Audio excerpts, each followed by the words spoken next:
All right. Alex says we need to bring big energy today, but of course he says that because he wasn't here last week, so he's got That's way right. more energy than the That's rest right. of us. Where were you, Alex? I'm trying to remember even where I was last week. I can't even go back that far. You said jury duty, from what I remember. Oh, Did you actually have jury I got duty? called Or in for jury. That's right. Thank you you. actually had to show up? Is that I showed up, and they called a bunch of people out, and they said you can go home. Nice. And so, as I heard someone else say, "See you in 2 years." It's true. Basically, it. I've never been called up. Tzvika, you're a guest today. Tzvika Shneider from Pynt, CEO and co-founder or founder, I forget. Yeah, co-founder. I have amazing co-founder. Yeah. You in Israel, you don't have jury duty, do you? No, we have reserve duty. Yeah, oh yeah, that's true. That's good enough. That's good enough, yeah. Yeah. How long is that? Well, it's pretty depends, but I did few months. Yeah, maybe it's not like the time to play to get into it, but in the end, maybe just as a message, because I'm from Israel and I'm located in Tel Aviv. So on behalf of all of us, we would love everything, to be settled, and wish we have someone to, and we'll have someone to partner with, and I wish us and all the world just to become normal, normal one more time again. So hopefully it will happen. Yeah. For sure. I used to be in Tel Aviv pretty much every year from like 2018 to, except for COVID, 22, 21. But after that, I was pretty much there every year. Always enjoyed Tel Aviv, so I miss being there for sure. So we'll see you soon, hopefully. Hopefully. What's the startup scene like at this point? Because it used to be amazing. It's peak right now. Like ecosystem here is going crazy. Everybody raising money, everybody working in cybersecurity startups. The energy around startup right now in Israel is on, I think, at its peak. When it was more than 2021. Wow. Yeah, because that was crazy. That's when every company was raising 3 rounds a year, it seemed. Is that like AI related? Of course, isn't it? And security, is that what's fueling the new boom, or is it something else? Well, it's once you had like that booming in 2021, 2022, and you didn't have it for like 2-3 years. So this is the trend, right? Booming or coming again. So this is kind of the right time. Obviously, with AI and cyber, things are even much bigger. I think maybe the main difference will be it's not a company that trades 4 times a year, that specific year round, but it will be another 4 companies raising 1 round a year.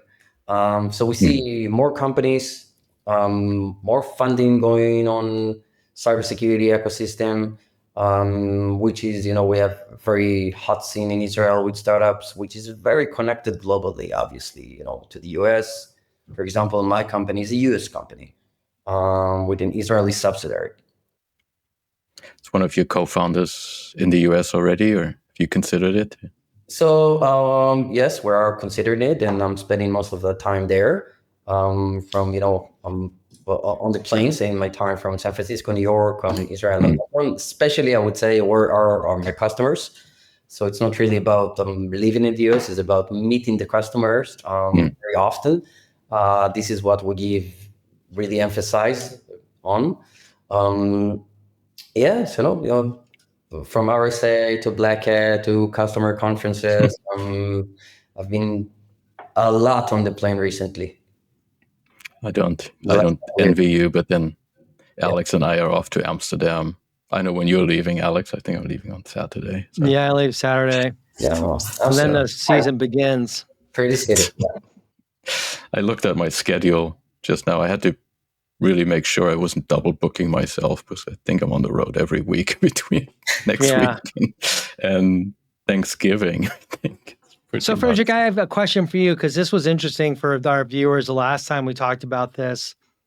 What are some of the stories that you're seeing are popular, in your coverage these days, in the past few weeks or so. I really loved your post, and I've talked about this before with like how the context windows are opening up. But are there other kind of like thematic things you're seeing out there?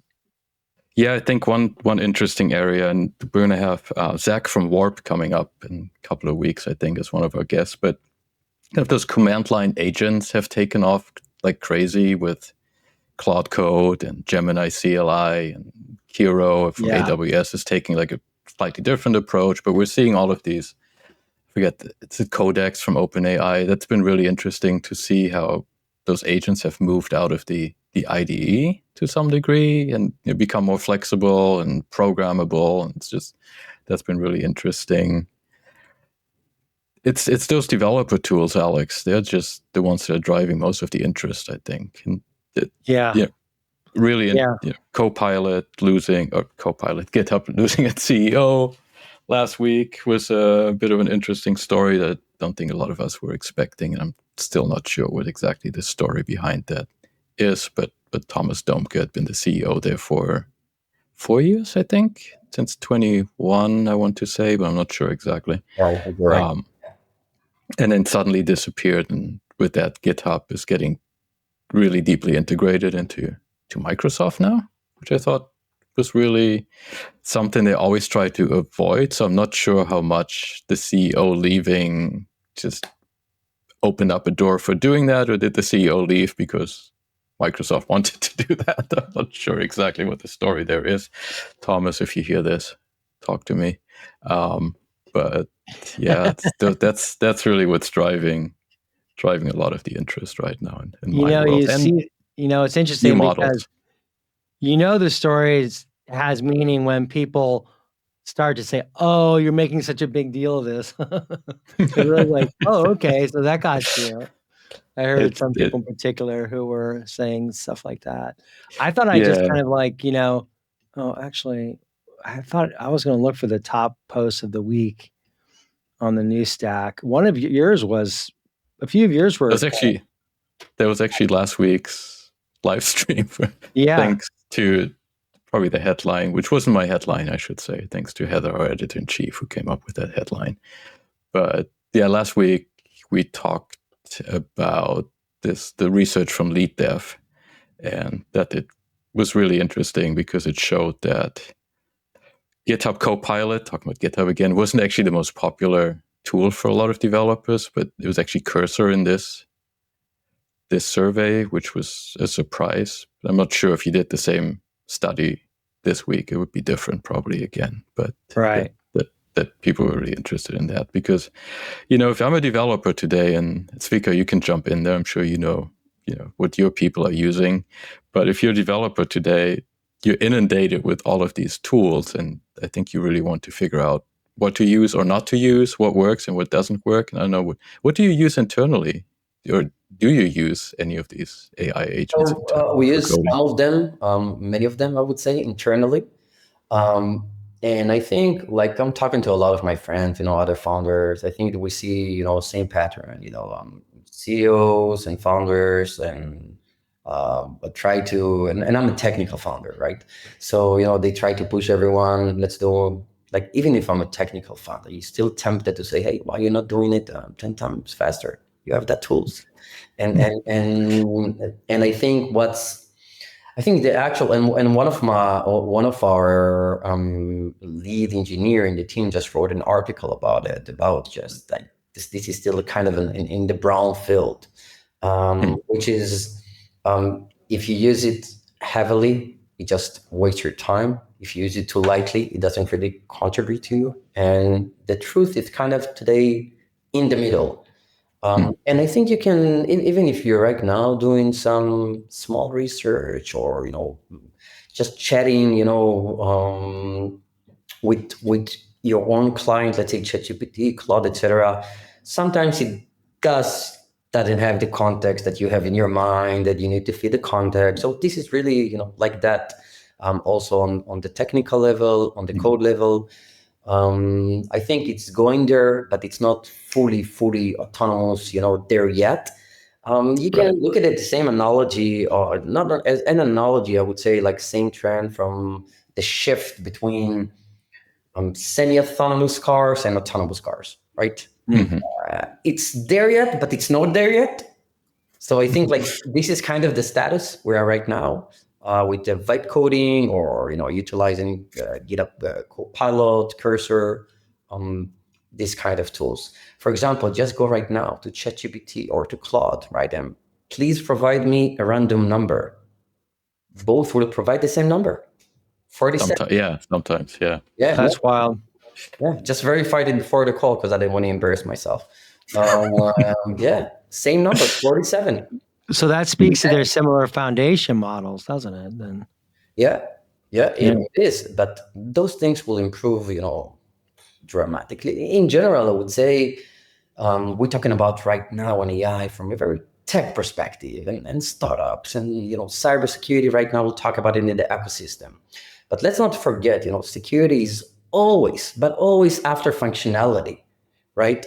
And if you take another analogy, when I heard a very nice lecture by Lemonade CEO, is a big Israeli fintech company, said that what we're going right now is a bigger revolution or similar to shift from horses to cars. Horses didn't think nobody going to replace them, right? Like us, and everybody thought about the actual safety, which is security. In this case, only after implementing a good functionality, see it works. I think it's very similar. This is a huge revolution, and my kids' future will look completely different than mine, and the gap will be much bigger than with me and my parents. Than me with my kids. So yeah, interesting times. Geopolitical, tech perspective, everything is very interesting. It's not boring. No, it's definitely not boring. Yeah. That's the one thing we can say for sure. Now, I was thinking, as we get into the subject matter here, but talk to me a little bit about, because when I first talked to you, it was, I forget, 22, 23, when you raised your seed round, I think. You raised a $6 million seed round back then, and talked to you back then. And you were doing API security. I remember your tagline was, a Pynt a day keeps the CISO away, which I still love. It's still a good tagline. But talk to me a bit how you got from going from doing API security to what you're doing now, which is securing MCP servers and LLM security. So we're kind of doing both and all of it because everything in the end relates to one thing we call application security. How do I keep my application secure from shift left, which is in development phase, to actual, to the right side, which is the shift right, more production. But in the end, everything is related to application security. Let's not talk about security right now. Let's talk about application development. So, back then, end of 90s, 2000 something, we started with more web, right? Web development. After that, around a decade ago, a bit more, a bit less, started moving or going forward to APIs. Some of them were old, after a couple of years, more modern APIs. And now in the recent years, in the two and a half recent years, we see evolving to LLM APIs. And now we see the next jump to MCP and agents. But in the end, everything is a piece of code being compiled and being built. And all of that, all the four things I just mentioned, the four layers, are same application. So in the end, as Pynt, our focus is to have to be, the one-stop shop for the best automated application security testing, like hacking, automated hacking. For in the end, our whole pitch was, hackers will not scan your code; they're gonna hack. So let's do the hacking as fast as possible, as early as possible in the process, and making sure we feed the ones that can actually fix it. Which is today, developers, most of our issues today are kind of in the code, but not even like slightly in the code, like in the data flows, in the business logic. In 2025, we have a very stable, I would say, infrastructure and framework. So we're good with that to some extent, obviously. Most issues, are there. So in the end, we did not pivot, we did not change anything. Still, my bread and butter when my customers are with us for API security and API security testing. The truth is, it's include everything else because everything is APIs. You have more LLMs right now. You have more APIs because the way to consume LLM is by using API, right? So you have even more APIs right now. Same with MCP. MCP, just like for the audience, multi-context protocol. It's a protocol defined by Anthropic, which is the company behind Cloud, and it's like similar. It's a protocol. It's like similar to REST for APIs or graph, right? It's not the actual client and the actual actor. So if you want to build an MCP, it's all about taking your application and wrap it in a way that an LLM can work with it in a very elegant way.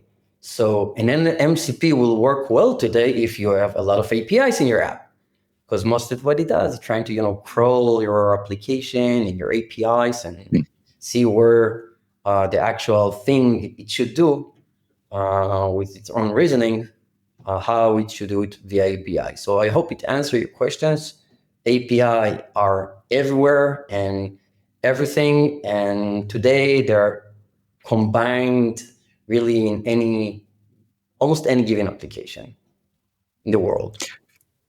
If you think about the security implications, though, given that you have an agent on one side, not a hacker, or not a more deterministic tool on the other side, right?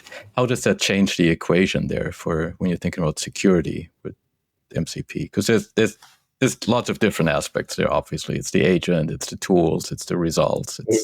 It's a lot. So I would say, kind of as you mentioned, APIs are deterministics.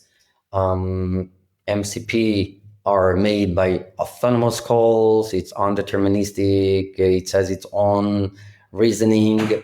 So it's good thing you ask, because recently we conducted a research where we took 281 real world official MCPs. And we tried, working them one by one and see what can be the potential issues. And I've been following MCP, obviously, heavily since it started. And I can tell you, like every week, things improved. Also in Cider, functionality improved. As you improve functionality and value, you add risk. This is the acquisition, right? This is the formula. But you can see also with security, it got improved, week over week. But so if you take one single MCP, we found it's around 9% risk. But if you take a change of MCPs that works with each other, just imagine LLM work with each other with their own reasoning. This could be a very, very, bad. So we found, and I can give some technical example, we found that with 3 MCPs, the risk go to 51%. With more than 5 MCPs, the risk is going over 70 plus percent. So the reason is we also, by the way, showed it in a very cool research we do with Claude. So we took Claude, just Claude, like ChatGPT, etc.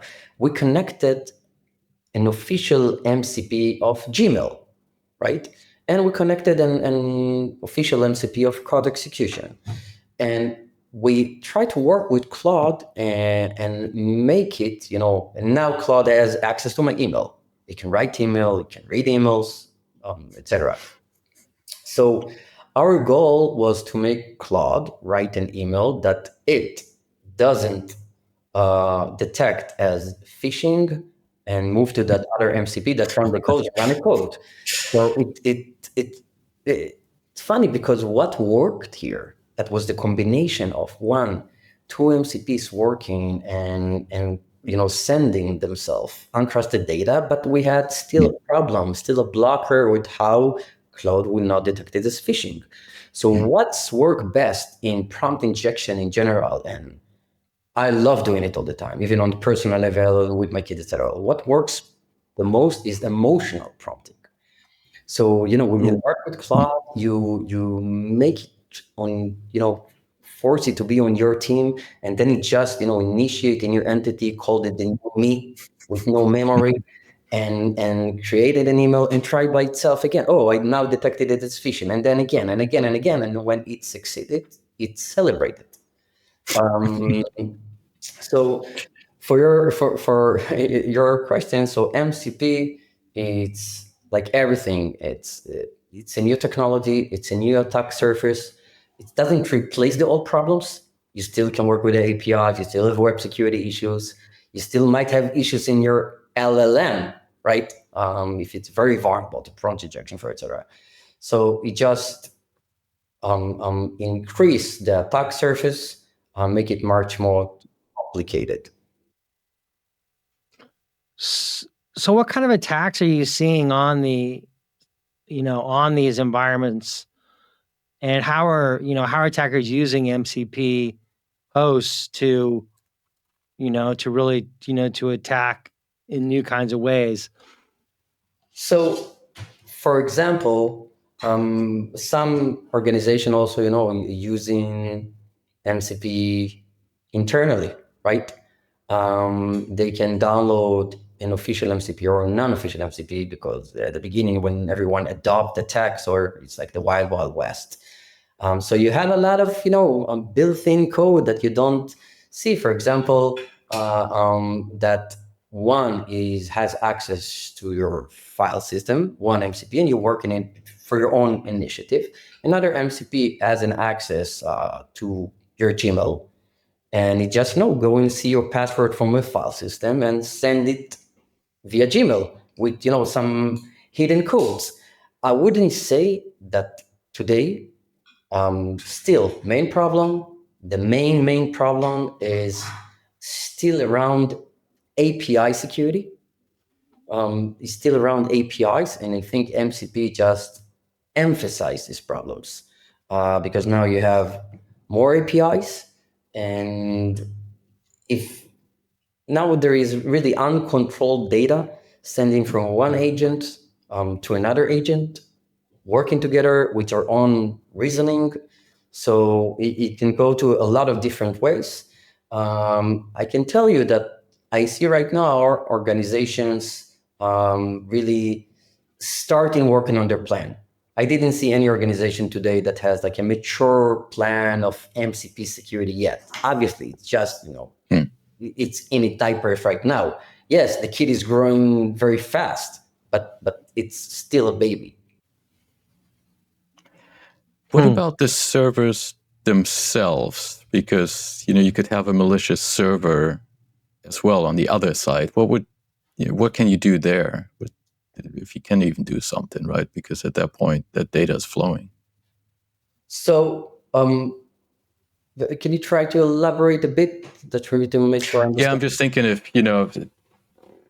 as you said, it's still the Wild West out there for these servers, and I see these directories of servers and everything. But what if you have a server that by itself is malicious and tries to manipulate? Yes, and this is what happened, by the way, also with it happened with open source. Like you have a very legit open source. Someone tried to mimic that open source with the same name or same Sure.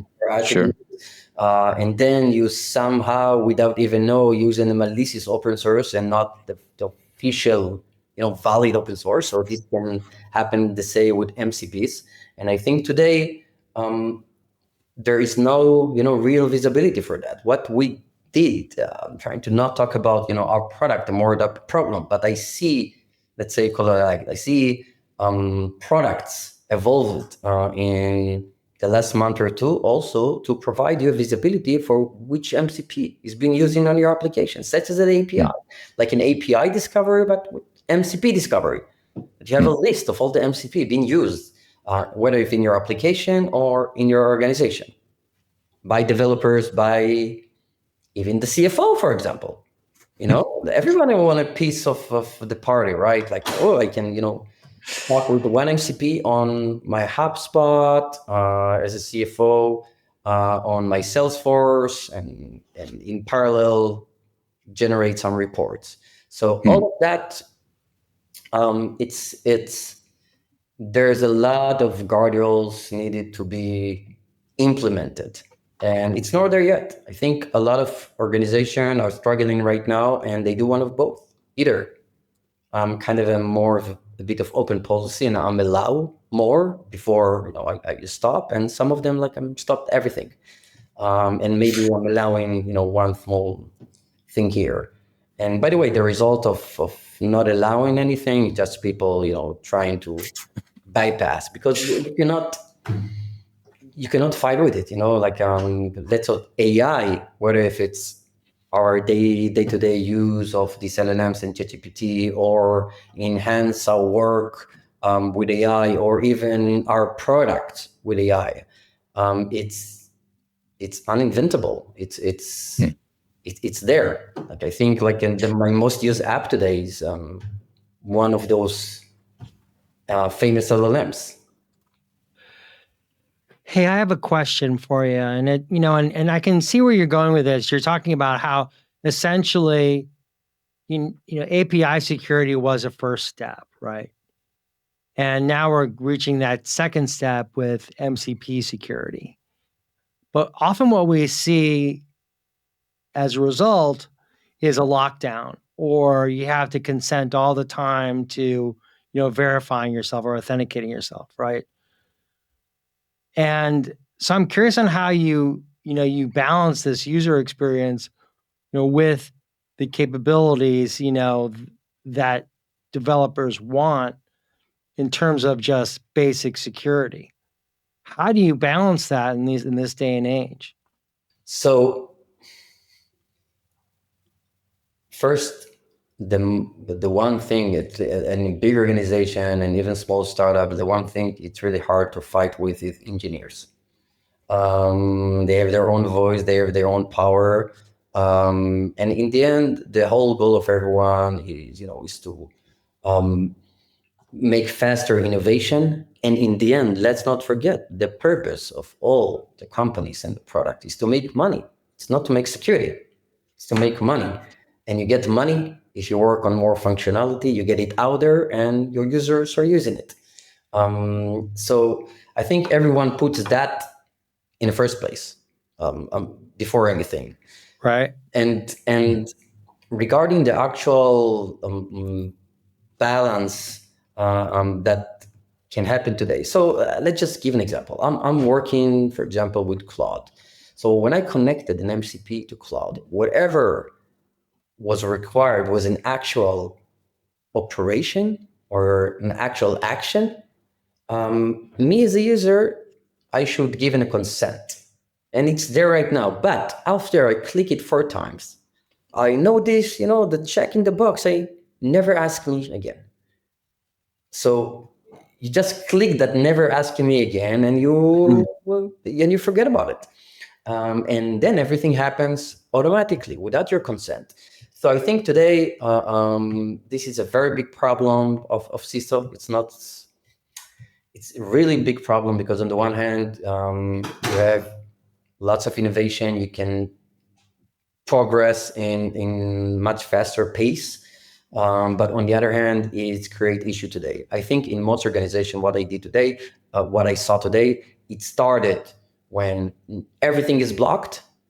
But now I see like the actual opposite, when everything is open, and let's block it one by one. So my personal opinion is that on the one hand, on the application level, we have two different angles here. There is me as a company right now. There is my IT part and my application part. My application part is then I work with my application, I develop my application, and I sell it to my customer, to my business partners, and they using it. I need to make sure that's secure, that's leave them secured, me secured, and other data secured, etc. And there is the other part, which is, let's call it more the IT security, is whether when my developers are using, for example, tools, or when my CFO using an MCP to get better results. So it's not related for the application that I buy for booking, but it does open doors to the whole organization. So I think those are the two main area I see today. Around. But then, I mean, a follow-up question then to this is, one of the big values of agentic AI is the autonomy of the agents themselves. Yeah. And, and if you're, if you're really needing to have a security first approach, that can limit the autonomous capabilities that make AI agents valuable in the first place. I agree. And let's take again. I cannot talk about the future. I can see what happened in the past, and I do take like as a small analogy. The actual shift from regular vehicles to more ADAS, more assisted vehicles, and then autonomous vehicles. And in the end, you don't have a lot of autonomous cars today, right?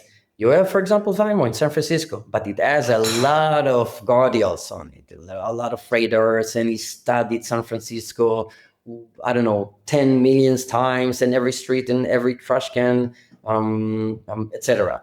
So that's why you don't really see today actual pure agentic product that make harsh decision without human in the loop. It's not there yet, but it's much closer to there than we were before. So I think the end result will be, Alex, that you cannot fight technology. In the end, it will be super agentic, and will find the way to do it. I think one of it to be to implement a lot of guardrails between the different layers, more input validation, more of what's going on outside the output, and then again with the other MCP. MCP is an example. MCP is the thing that we have now. We can have another thing in a couple of months, right? We also have, by the way, the agent-to-agent protocol from Google. That's also started to growing wings and be a bit popular. So I think the end result that like anything that like advanced tech in the end will get there, and will implement more, I would say, like heuristic guardrails until we have enough of safer models to implement those guardrails even with AI. So we'll have, AI that is today, you have AI. If you go to GPT, the AI is, this is an expert, this is a fast response, etc. So we'll have one that is super secure. Since you mentioned A2A, is that actually something, Google's agent-to-agent protocol, is that something that has come up in conversations with your customers already? Because it feels like it's even MCP is still early for most. You're right. We're talking from tech hype perspective. No, customers are focused today still on first grade issues. API security. Still, the whole big enterprise that serve a lot of customers today, when they use the product, there is, I don't know, like 99% of 0.9 APIs issues rather than agent issues. It's not there yet. But it will be there, and our goal as cybersecurity vendors is to be ahead of the curve, right? We're talking about a problem right now, which is maybe on a scale is a next year problem, or in a few months. So this is our goal, right? To be ahead of the curve, to be innovative, to understand the problems, that we can make sure that we help and sell, those big enterprise solutions that can help them adopt the advanced technology much faster. So, and AI, like it's not been here for like 2 years, 3 years, right? Like I remember one of my hobbies. We had like our previous company. We had called TowerSec, doing automotive cybersecurity.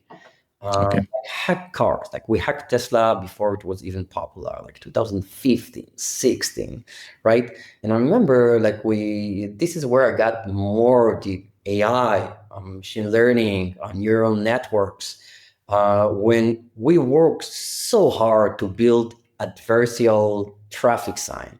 For example, like something that limits the speed for 50, it looks, for me and you, it looks the same.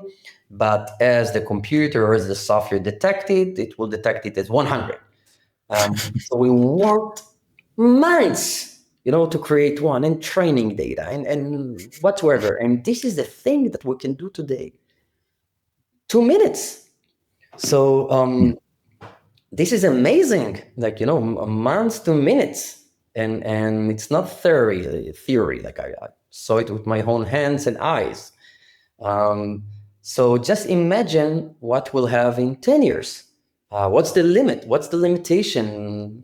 Where do we put the limit with this technology, right? I think the technology evolved. It will even evolve much faster.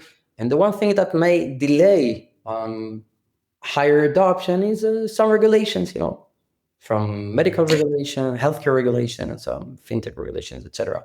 But you cannot fight, what it works. And in the end, if we'll take it more philosophy on the philosophical level,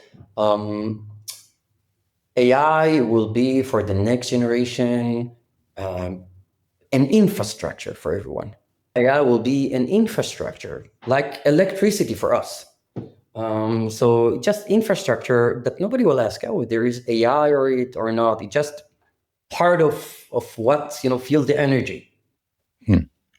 But also you kind of hinted at it, right? The adversaries too are going to use it and will, build their tools based on that. So how do you feel about that kind of race almost against the adversarial teams? So we at Pynt, we play the adversarials all the time.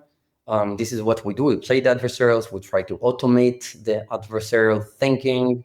Like we started a bit before AI, like a bit before the whole booming of, when ChatGPT or OpenAI more came to our life. So we started before that, and we implemented a lot of, models in machine learning with combination with heuristics, etc. So we are an early adopter of that also on the attacking side. Not just on the analysis and insight, but also on the attacking side. And I can tell you on that side, it's scary. It's very scary, and it's not just scary from a cybersecurity, like a pure software cybersecurity perspective. It's scary, from deep fake, from school. I would say. Unethical stuff that can happen with AI. So it's really scary, but we have two jobs here. One is, in the end, it's a tool. It's a tool for everyone that will be main part of their life. So one, we need to make sure we put the right guardrails, the training that everything is hackable in the end. Everything is hackable. This is like this is fact. Like we're all going to die and everything is hackable. Those are facts. And taxes.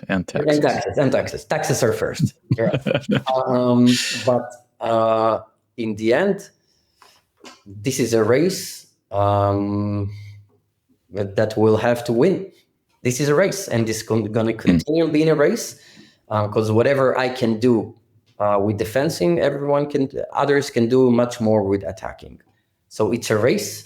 I cannot come with right now with the message and promise you, hey, we'll beat all the bad guys. I don't know what will happen, but obviously it's a strong tool. And if you put it in bad people's hands, They can do bad stuff. They're already happening, to be honest. All of us know a lot of cases, though. For sure. I'm curious about how you view your own company's approach. Do you think of yourselves as a company that focuses on detection? So our goal is to make sure our customers release secure software that at best almost cannot be hacked. Okay, that reduce the risk dramatically. So detection usually usually when people say detection, usually they mean it's more like in at least in my ecosystem. Okay, it's more about detecting if there's a problem in production right now. I would say our goal is to do one, discovery of the asset. Second, attack it to make sure it's secure and help the organization to actually fix the issues. So if you meant that by detection, so yes, we detect the problems and remediate them, or by ourselves or with a human in the loop. It depends which issue. So your approach comes down, doesn't really kind of take a look too deeply at trusting LLMs with security, because that's still pretty much of an unsolved problem. Because security, I think, is still pretty much unknown in LLM environments. And that only gets exacerbated by connecting more data and letting the agents become more autonomous. So I'm curious on how you think then about trusting the agents themselves and the issues inherent in LLM-based systems, how that jives with kind of your company and what you're doing. Yeah, so, I wouldn't say today we are fully agentic AI powered, because when I tried and customer ran something on specific app 2 different times, it got 2 different results. No trust, right?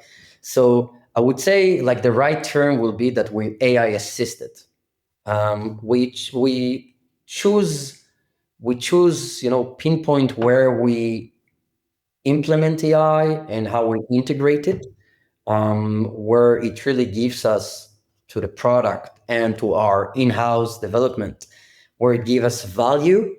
So we'll do the chunks, those chunks of whatever we're talking about, whether if it's some of the analysis, some of the discovery, some of the attacks, some of the remediation. So it's not fully agentic, it's not fully heuristic, it's a combination.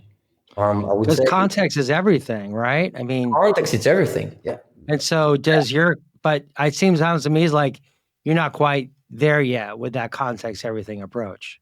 So when we started Pynt, we were, I think, the only vendor in today that were doing API security testing contextual. When we started, by the way, doing kind of a PLG, right? Like a PLG approach, develop a product, released it to everywhere, got data, build the models, build the models around it. But our differentiator was that we see the context, we see the traffic of those APIs, and then we understand what are the APIs, what are they used, and then we're able to generate attacks. And one thing that AI helps us, for example, if you already mentioned it, now I can say, oh, this traffic is not just understand the context, I really understand the context of 2 things. One is, oh, this is a shopping cart traffic that I see right now. This is a shopping cart that I can pinpoint with attacks that are related to shopping cart. And also the other context we have when we find the issue, it's not just described as technically, it's described also with the business context, for example. And this is only with the help with AI. For example, this issue means that those users can get specific location of specific car. So it helps with the context, and I agree, context is everything. One, when this is why, code analysis, etc. today I think are less effective because it doesn't have the context.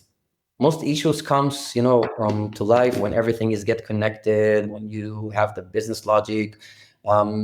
In a lot of application today, some of the APIs, for example, are just deployed and written outside the code, not even in the code.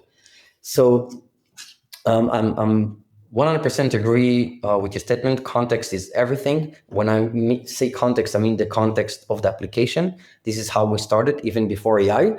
I'm just saying today, the world and the technology is not in fully agentic security testing. For example, there is no product today out there that can say, let me run autonomously on an application, find all the problem, tell you where the problem, how to fix it, where to fix it when it actually works, and will do, the same thing twice.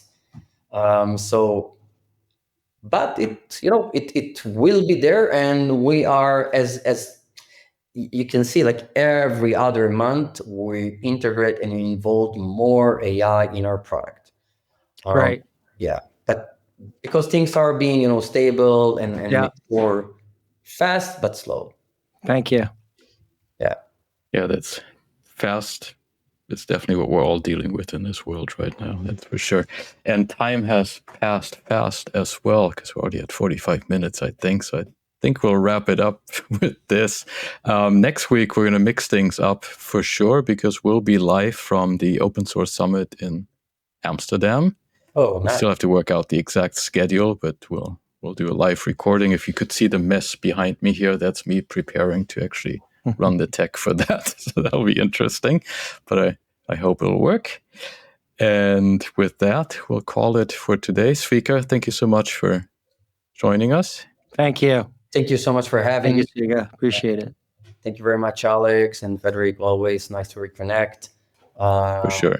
And hope to see you next time, guys. Appreciate the time. And if I can just, finish with, one thing besides a pint a day keeps your CISO away, it will be that if we're talking about our topic, MCP and APIs, I think like MCP are kind of evolving to be the new APIs, but it's not replacing each other. In the end, everything is application, everything starts from code and involved to business and data flows.